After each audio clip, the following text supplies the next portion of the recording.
ओम शांति 9 मार्च 2026 प्रातः मुरली बाबा कहउछंती मिठे बच्चे जेपरि बाबांकर कर्तव्य हेला समस्तंकर कल्याण करिबा सेहीपरि पितांक समान कल्याणकारी हुओ निजर एवं समस्तंकर कल्याण कर। जेपरि बाबांकर कर्तव्य हेला समस्तंकर कल्याण करिबा सेहीपरि पितांक समान कल्याणकारी हुओ निजर एवं समस्तंकर कल्याण कर। प्रश्न पिलामानकर केउ एक विशेषता को देखि बाप दादा बहुत खुशी होइथांती? पिलामानकर केउ एक विशेषता को देखि बाप दादा बहुत खुशी होइथांती? उत्तर गरीब संतान माने बाबांको यज्ञ को 8 अणा टंकाए पठाई देउछंती। कहउछंती बाबा एहा बदलरे आमको महल देबे। बाबा कहउछंती पिला माने एही गोटिए टंका मध्य शिव बाबांको भंडार रे जमा होई गला। तुमको 21 जन्म पाई महल मिली जिवो। सुदामांकर उदाहरण रही ना, बिना कौड़ी खर्च रे तुम संतान मानकु विश्वर बादशाही मिली जाउछि। बाबा गरीब संतान मानकर एही विशेषता पाई बहुत खुशी हेउछंती। गीत तुम्ही पाके हमने जहाँ पा लिया है। ओम शांति। मधुर संतान माने जानुछंती जे एबे आमे माने बाबांक ठारू बेहद्र संपत्ति नेउछु। पिला माने कहउछंती कि बाबा आपणकर श्रीमत अनुसार आमे आपणक ठारू पुनर्बार बेहद्र वर्षा पाउछु। एहा कोनोसी नुआ कथा नुही। पिला मानकु ज्ञान मिलिछि। जानिछंती जे आमे कल्प कल्प सुखधामर वर्षा पाउछु। कल्प कल्प 84 जन्म तो नेबाकू पड़ुछि। वास्तव रे आमे बेहद्र बाबांक द्वारा 21 जन्मर वर्षा पाउछु, पुणी धीरे धीरे हराउछु।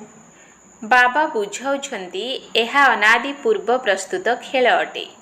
तुम संतान मानकर बहुत खातिर हेउछि। एकथा मध्य जानिछ जे ड्रामा रे बहुत सुख रहिछि। शेष समय रे रावण आसीबा द्वारा दुख पाउछंती। एबे तुमर संख्या कम अछि, भविष्यत रे संख्या बहुत बढ़िबाकू लागिबो। मनुष्यरु देवता हेउछंती, तेणु निश्चित अंतर मन रे जानिबे आमे कल्प कल्प बाबांक ठारू वर्षा पाउछु। जेउ माने एठाको आसी ज्ञान बुझिबे सेमाने बुझी जिबे जे एबे आमे ज्ञानर सागर बाबांक द्वारा सृष्टिर आदि मध्य अंतर ज्ञान पाइछु। बाबा ही ज्ञानर सागर पतित मानकु पावन करिथांती, अर्थात मुक्ति जीवन मुक्ति को नहीं जाइथांती। एकथा मध्य एबे तुमे माने जानुछ। बहुत मनुष्य माने तो बहुत गुरु करिछंती ना। शेष समय रे गुरु को मध्य छाड़ी एठाको आसी ज्ञान नेबे। तुम मानकु मध्य एबे एही ज्ञान मिलिछि। तुमे जानिछ एहा पूर्वरु आमे अज्ञानी थिलु। सृष्टिर चक्र किपरि घुरुछि, शिव बाबा ब्रह्मा विष्णु शंकर किए एकथा जानि नथिलु।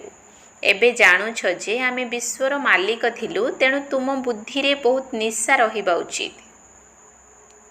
बाबा एवं सृष्टि चक्र को मने पकाई चलिबा उचित। अलफ एवं बे बाबा बुझाउछंती एहा पूर्वरु तुमे किछि जानि नथिलो। ना बाबा को जानिथिलो ना तांकर रचना को जानिथिलो। सारा सृष्टिर मनुष्य मात्र के ना बाबा को ना रचनार आदि मध्य अंत को जानिछंती। एबे तुमे शूद्ररु ब्राह्मण होइछ। बाबा सबु संतान मानक सहित कथावार्ता हेउछंती। बहुत संतान अछंती, केते सेंटर्स अछि। एबे तो आहुरी सेंटर खोलिबो। तेणु बाबा बुझाउछंती आगरु तुमे किछि जानि नथिलो, एबे पुरुषार्थर क्रम अनुसार सबु किछि जानि गलणी।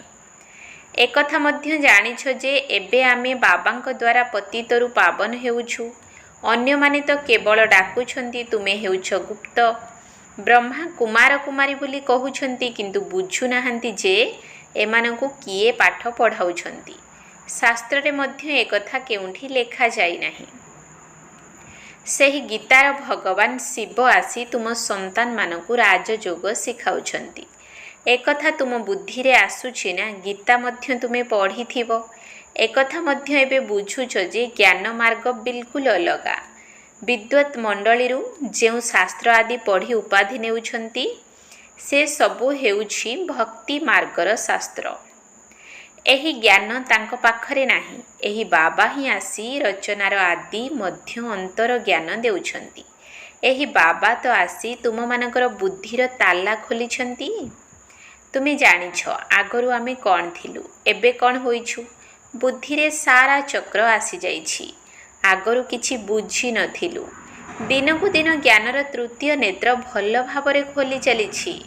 एकथा मध्य काहाकु जणा नाही जे भगवान केबे आसीथिले, से किए थिले, जे कि आसी गीतार ज्ञान शुणाइथिले। तुमे संतान माने एबे जानी गलणी तुम मानकर बुद्धि रे सारा चक्रर ज्ञान रहिछि। केबेठारु आमे हारी किपरि बाम मार्ग को जाउछु, किपरि सीढ़ी ओल्हाउछु, एही चित्र रे केते सहज भाबरे बुझाई दिया जाइछि। एहा 84 जन्मर सीढ़ी अटे। एही सीढ़ी रे किपरि ओल्हाउछंती पुणी किपरि चढ़ुछंती। पतित पावन किए, पतित किए करिला एकथा तुमे एबे जानुछ। सेमाने तो पतित पावन कही केवल गायन करुछंती, किछि हेले बुझु नाहांती जे रावण राज्य केबेठारु आरंभ हेला, पतित केबेठारु हेलु। एही ज्ञान आदि सनातन देवी देवता धर्म बालांक पई उद्दिष्ट। बाबा कहउछंती मु ही आदि सनातन देवी देवता धर्मर स्थापना करिथिली। एही विश्वर इतिहास भूगोल बाबांक व्यतीत अन्य केही बुझाई पारिबे नाही। तुम पई एहा जेपरि एक कहानी अटे, किपरि राज्य पाउछु एवं किपरि हराउछु। आमे सेही इतिहास भूगोल को पढ़ुछु। एहा हेउछि बेहद्र कथा। आमे किपरि 84 जन्मर चक्र लगाउछु। आमे विश्वर मालिक थिलु, पुणी रावण छड़ाई नेला।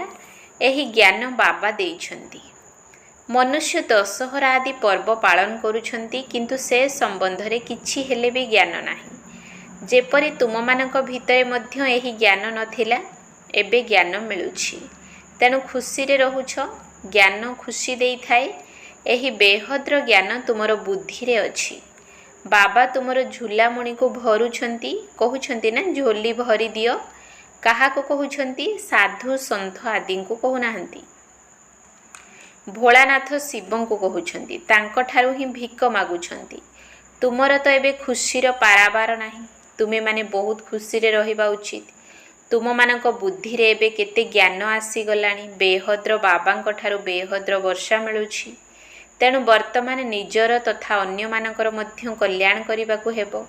समस्तंकर कल्याण करिबाकु पड़िबो। आगरु तो परस्परर अकल्याण ही करुथिलो, काहेकि ना आसुरी मत थिला। एबे तुमको श्रीमत आधार रे निजर एवं मध्य कल्याण करिबाकु हेबो। तुमर इच्छा हेउछि एही बेहद्र पाठ समस्ते पढ़ंतु, सेंटर खोली चालू। कहउछंती बाबा आमको प्रदर्शनी प्रोजेक्टर दियो, आमे सेंटर खोलिबु। आमको जो ज्ञान मिली जहाद्वारा बेहद्र खुशी मिलूछि ताको अन्य मानक मध्य अनुभव कराइबु। ड्रामा अनुसार एही पुरुषार्थ मध्य चलीछि। बाबा भारत को पुनर्बार स्वर्ग करिबा पई आसीछंती।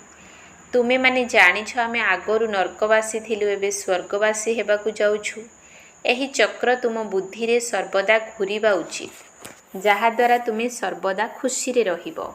अन्य मानक बुझाइबार पाई मध्य निशा रहू। आमे बाबांक ठारु ज्ञान नेउछु। तुमर अन्य भाई भौणी माने जे कि जानी नाहंती, तांको मध्य रास्ता बताइबा तुमर धर्म। जेपरि बाबांकर पाठ हेला समस्तंकर कल्याण करिबा, सेही परि आमर मध्य पाठ हेउछि समस्तंकर कल्याणकारी हेबा। बाबा आम मानकु कल्याणकारी करिसंती, तेणु निजर एवं अन्यर मध्य कल्याण करिबाकु हेबो। बाबा कहउछंती तुमे अमुक सेंटर को जाओ, जाई सेवा करो। गोटे जगार बसी सेवा करिबा उचित नुहे। जी जेते हुशियार होइथांती तांकर सेते शौक रही थाए। आमे जाई सेवा करिबु। अमुक नुआ सेंटर खोलिछि एकथा तो जानिछ। किए किए भल सेवाधारी एवं किए किए आज्ञाकारी अटंती। अज्ञान काल रे मध्य कुपुत्र संतानक उपरे बापा विरक्त होइथांती। बेहद्र बाबा तो कहउछंती मु बिल्कुल साधारण भावरे तुमको बुझाउछि। एथिरे डरिबार कौनसी कथा नाही। जिए करिब सिए पाइब। एथिरे अभिशाप अथवा नाराज हेबार कौनसी कथा नाही। बाबा बुझाउछंती କାହିଁକି ଭଲ ଭାବରେ ସେବା କରି ନିଜର ଏବଂ ଅନ୍ୟର କଲ୍ୟାଣ ନ କରିବ? ଯିଏ ଯେତେ ଅନେକଙ୍କର କଲ୍ୟାଣ କରିବେ ବାବା ସେତେ ଖୁସି ହେବେ। ବଗିଚାରେ ବାବା ଦେଖିବେ ଏହି ଫୁଲ କେତେ ଭଲ। ଏସବୁ ଏକ ବଗିଚା ଅଟେ। ବଗିଚାକୁ ଦେଖିବା ପାଇଁ କହିଥାନ୍ତି ବାବା ଆମେ ସେଣ୍ଟରର ଚକ୍ର ଲଗାଇବୁ। କିପରି କିପରି ଫୁଲ ସବୁ ଅଛନ୍ତି, କିପରି ସେବା କରୁଛନ୍ତି ସେଠାକୁ ଗଲେ ଜଣା ପଡ଼ିଯିବ। କିପରି ଖୁସିରେ ନାଚୁଛନ୍ତି। ବାବାଙ୍କୁ ମଧ୍ୟ ଆସି କହୁଥିଲେ ବାବା ଅମୁକକୁ ଆମେ ଏହିପରି ବୁଝାଇଲୁ। ଆଜି ମୋର ସ୍ୱାମୀ ଏବଂ ଭାଇକୁ ନେଇ ଆସିଛୁ। ତାଙ୍କୁ ବୁଝାଇଛି ବାବା ଆସି ଜୀବନକୁ କିପରି ହୀରାତୁଲ୍ୟ କରୁଛନ୍ତି। ସେମାନେ ଶୁଣି ଇଚ୍ଛା କରିଛନ୍ତି କି ଆମେ ବି ଯାଇ ଦେଖିବୁ। ତେବେ ପିଲାମାନଙ୍କର ଉମଙ୍ଗ ଆସୁଛି, ତେଣୁ ନେଇ ଆସୁଛନ୍ତି। ବିଶ୍ୱର ଇତିହାସ ଭୂଗୋଳକୁ ଜାଣିବା ଦରକାର। ତୁମେ ଜଜ୍ କରିପାରିବ ଭାରତ ସାରା ବିଶ୍ୱର ମାଲିକ ଥିଲା। ଏବେ ଦେଖ କ'ଣ ଅବସ୍ଥା ହୋଇଯାଇଛି। ସତ୍ୟଯୁଗ ଏବଂ ତ୍ରେତା ଯୁଗରେ ତୁମେମାନେ କେତେ ସୁଖୀ ଥିଲ। ଏବେ ପୁନର୍ବାର ବାବା ବିଶ୍ୱର ମାଲିକ କରୁଛନ୍ତି। ଏକଥା ମଧ୍ୟ ଜାଣିଛ ଯେ ଶେଷ ସମୟରେ ଦୁନିଆରେ ବହୁତ ହଙ୍ଗାମା ହେବ। ଲଢ଼େଇ ବନ୍ଦ ହୋଇନଥାଏ। କେଉଁଠି ନା କେଉଁଠି ଲଢ଼େଇ ଲାଗି ରହିଥାଏ। ଯେଉଁଠି ଦେଖ ସେଠି ଝଗଡ଼ା ହିଁ ଝଗଡ଼ା। କେତେ ଗଣ୍ଡଗୋଳ ଲାଗି ରହିଛି। ବିଦେଶରେ କ'ଣ ସବୁ ହେଉଛି ବୁଝୁନାହାନ୍ତି ଯେ ଆମେ କ'ଣ କରୁଛୁ। କେତେ ତୋଫାନ ଆଦି ହେଉଛି। ମନୁଷ୍ୟ ମଧ୍ୟ ବହୁତ ମରୁଛନ୍ତି। ଏହା କେତେ ଦୁଃଖର ଦୁନିଆ ଅଟେ। ତୁମେମାନେ ଜାଣୁଛ ଏହି ଦୁଃଖର ଦୁନିଆରୁ ଏବେ ଆମେମାନେ ଚାଲିଯିବୁ। ବାବା ତ ଧୈର୍ଯ୍ୟ ଦେଉଛନ୍ତି। ଏହା ହେଉଛି ଛି ଛି ଅର୍ଥାତ୍ ବିକାରୀ ଦୁନିଆ। ଅଳ୍ପ ଦିନରେ ଆମେ ସାରା ବିଶ୍ୱ ଉପରେ ଶାନ୍ତିରେ ରାଜ୍ୟ କରିବୁ।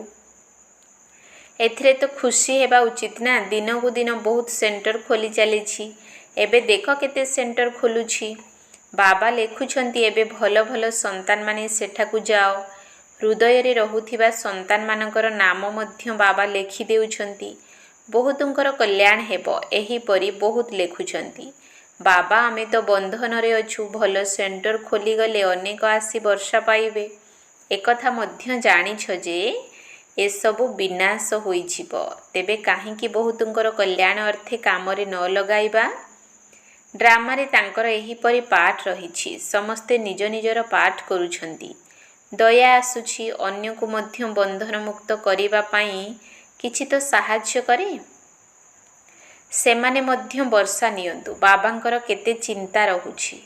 ସମସ୍ତେ କାମ ଚିତା ଉପରେ ଜଳି ଜଳି ମରୁଛନ୍ତି। ସାରା ସଂସାର ଏବେ କବର ସଦୃଶ ହୋଇଯାଇଛି।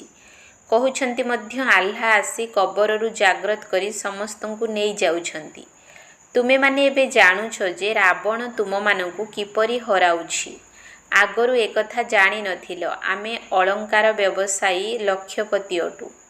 ଆମର ଏତେ ସନ୍ତାନ ଅଛନ୍ତି। ସମସ୍ତଙ୍କୁ ଏହି ନିଶା ତ ରହୁଛି ନା।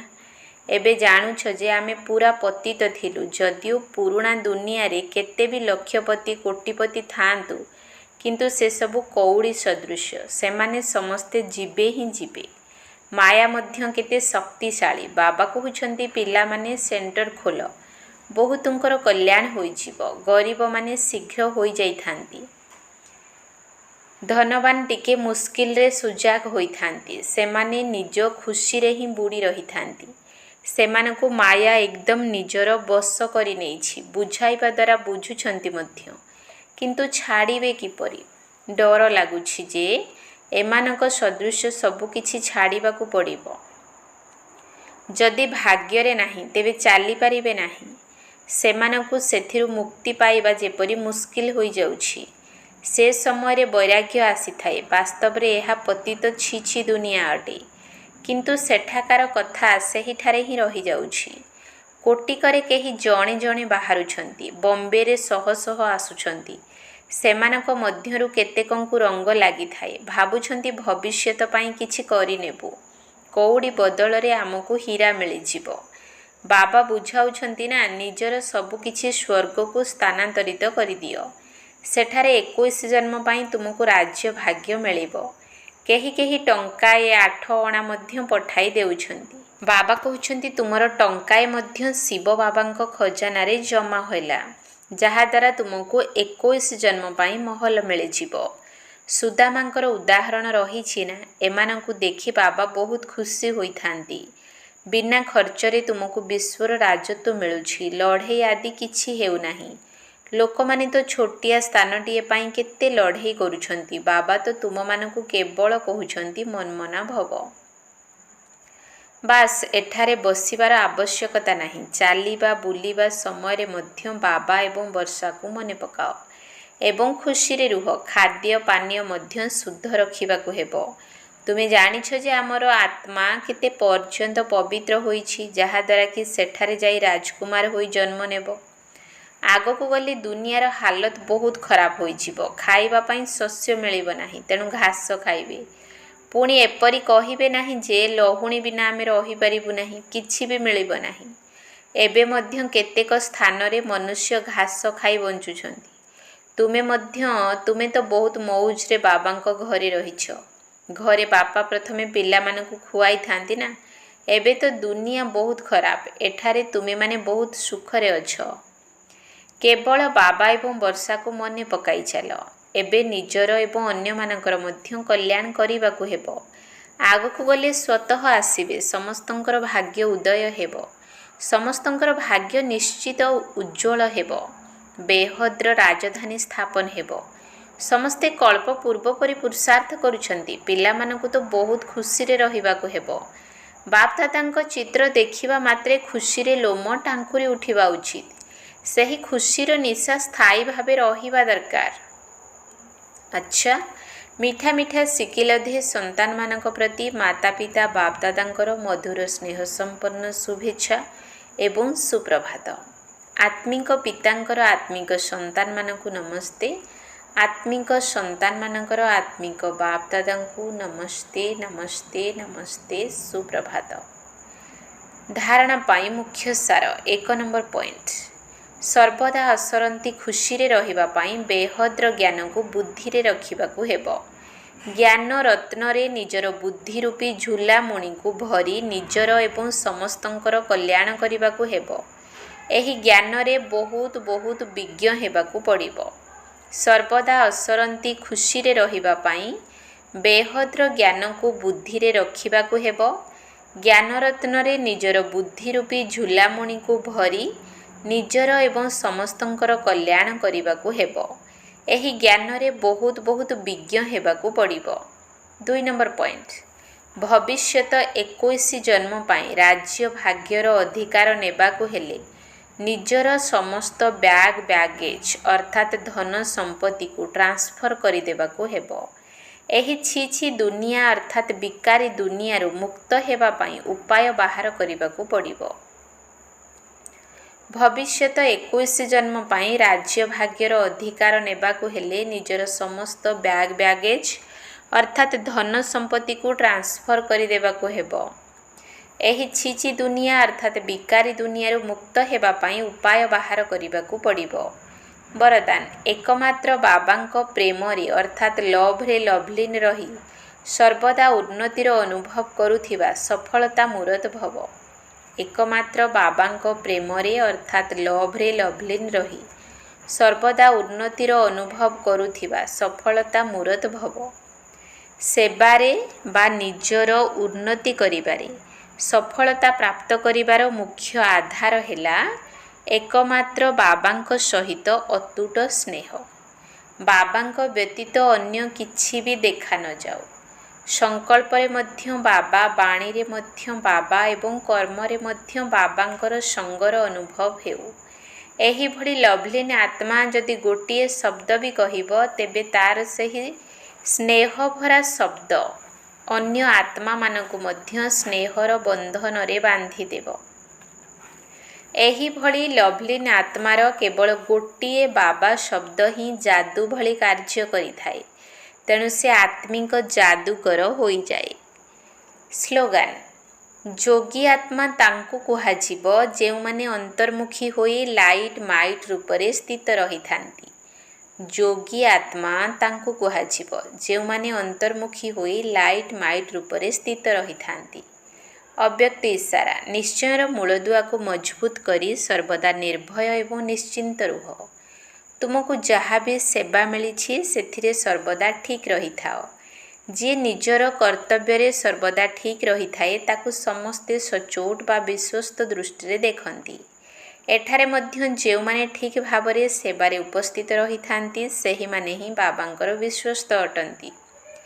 ଗୋଟିଏ ହେଲା ବାବାଙ୍କ ଉପରେ ପୁରା ବିଶ୍ୱାସ ରଖିବା, ଦ୍ୱିତୀୟଟି ହେଲା ବାବାଙ୍କ ସହିତ ସେବାରେ ମଧ୍ୟ ବିଶ୍ୱସ୍ତ ହେବା। ଏହିଭଳି ବିଶ୍ୱସ୍ତ ଏବଂ ନିଶ୍ଚୟ ବୁଦ୍ଧି ପିଲାମାନେ ସର୍ବଦା ବିଜୟୀ ଏବଂ ନିଶ୍ଚିନ୍ତ ରହିଥାନ୍ତି। ଓମ୍ ଶାନ୍ତି।